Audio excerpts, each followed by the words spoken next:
तो इस तरीके से हमने law of conservation of mass वाले एक्टिविटी में देखा कि कोई भी पेयर ऑफ केमिकल अगर हम लेते हैं फ्लास्क में और उसके दोनों पार्ट्स को अगर हम अलग अलग, जैसे पहले देखो पहला पार्ट में क्या हुआ कि वो दो पार्ट्स थे और अभी ये केमिकली रिएक्ट नहीं हुए, तो दोनों अलग अलग ट्यूब में, एक इग्निशन ट्यूब में है और एक फ्लास्क में, अभी ये मिक्स नहीं हुए और इनका वेट कर लिया हमने। मान लो इस सारे सिस्टम का वेट, मान लो ये जो लिक्विड था ये लेटर से 5 ग्राम था, ये जो इसमें जो लिक्विड था वो 1 ग्राम था, ये कितना था 5 ग्राम, ये 1 ग्राम।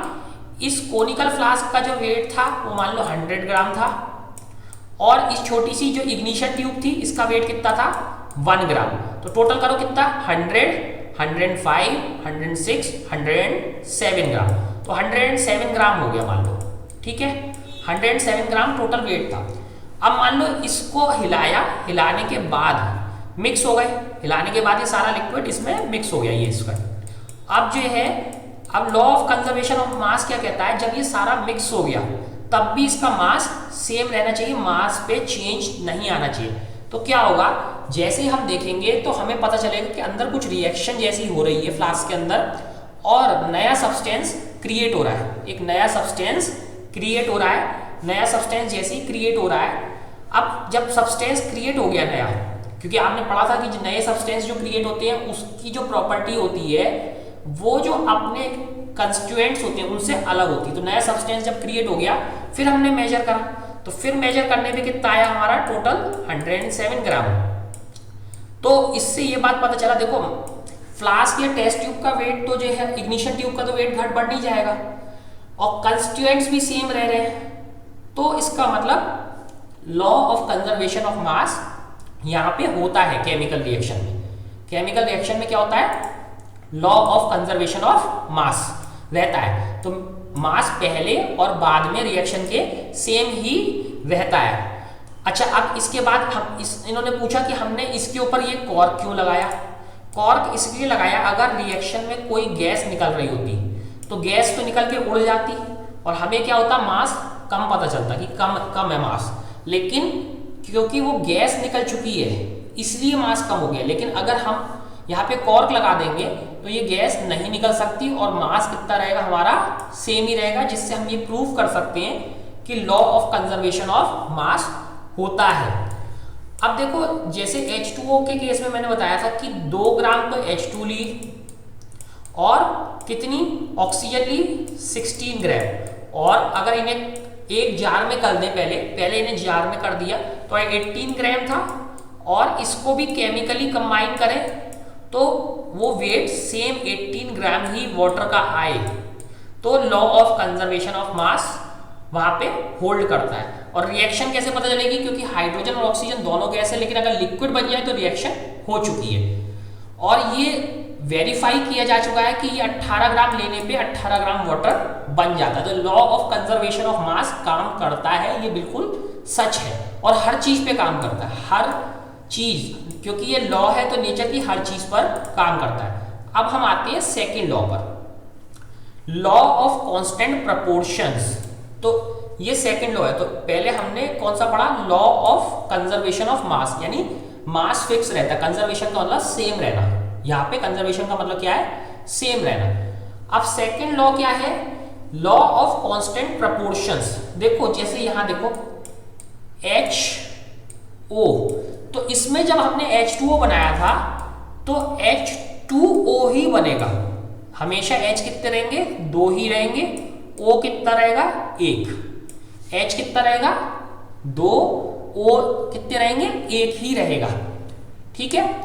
अब ऐसा नहीं होगा कि जो है तुम अगर मान लो तुमने क्या करा, H3 डाल दिया, H क्या डाले 3 और O डाला, तो इसमें क्या होगा, H जो है एक H तो O के साथ मिल जाएगा, दो H तो किसके साथ मिल जाएंगे, O के साथ, एक H खाली रह जाएगा।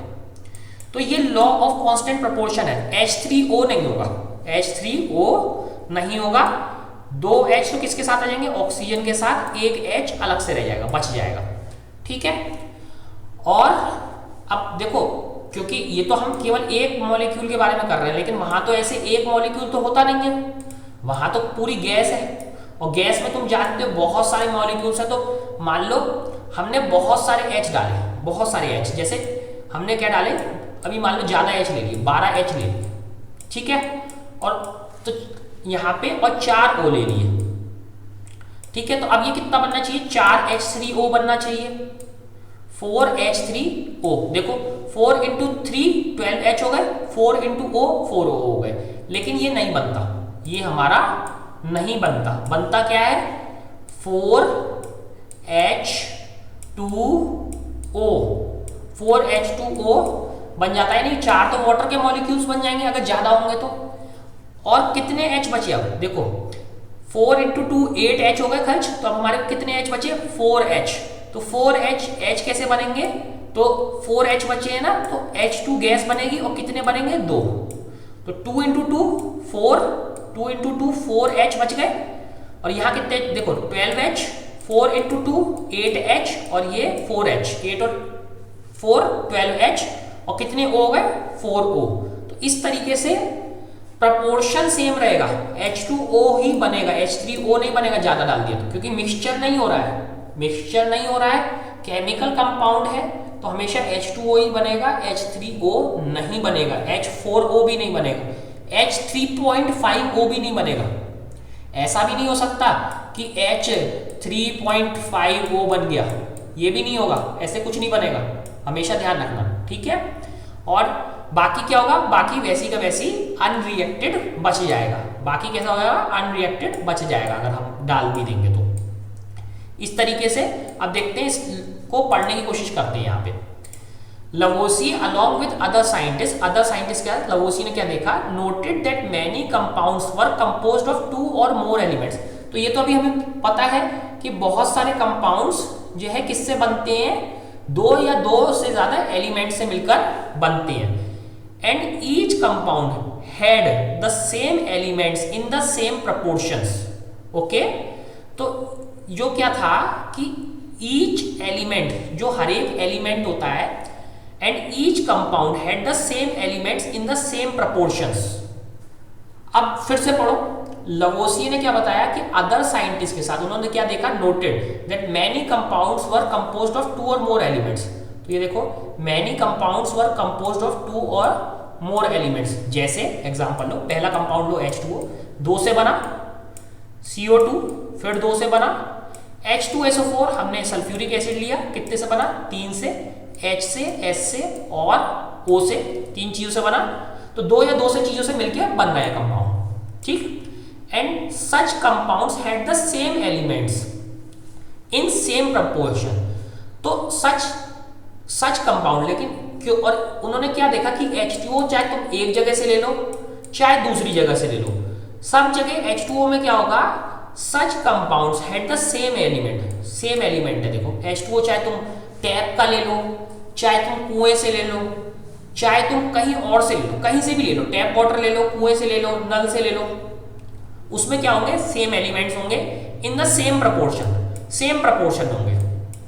एलिमेंट्स कौन कौन से हैं, H और O, H और O, और कोई एलिमेंट नहीं है, सेम प्रपोर्शन में, दोनों में H2 ही है, O ही है। तो उन्होंने वो देखा, irrespective of where compound came from और हु प्रिपेयर्ड इट। तो इससे कोई फर्क नहीं पड़ता कि कंपाउंड कहां से आया है या किसी ने उसे बनाया है।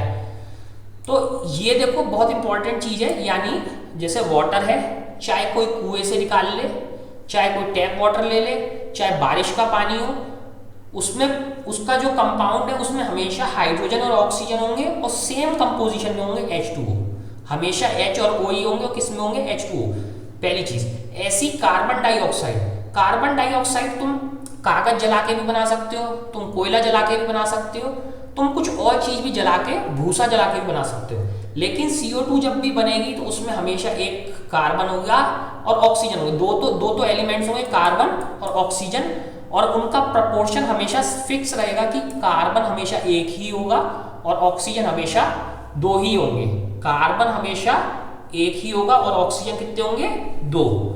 सिमिलरली H2SO4 और अदर कंपाउंड्स के लिए भी वैलिड है। इससे कोई फर्क नहीं पड़ता कि वो H2SO4 वो एसिड किसने बनाया है या वो कहां से आया है।